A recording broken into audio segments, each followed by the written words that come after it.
ഗുരുവായൂർ മേൽപ്പാലത്തിന്റെ നടപ്പാതയിൽ ടൈലുകൾ ഇളകി കുഴി രൂപപ്പെട്ടു. കിഴക്കൻ നടഭാഗത്തു നിന്ന് നടപ്പാതയിലൂടെ കയറി വരുമ്പോൾ പാളത്തിന് മുകളിലുള്ള ഭാഗത്തേക്ക് പ്രവേശിക്കുന്നയിടത്താണ് ടൈലുകൾ ഇളകിക്കിടക്കുന്നത്.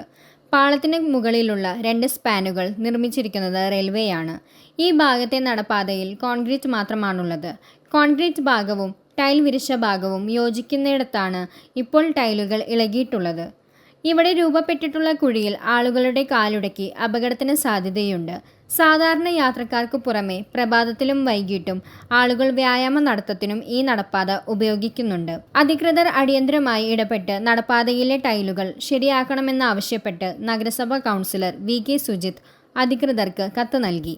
2028 നവംബർ 14 വരെ PWDയുടെ റോഡ്സ് ആൻഡ് ബ്രിഡ്ജസ് ഡെവലപ്മെന്റ് കോർപ്പറേഷന്റെ കൈവശമാണ് പാലം.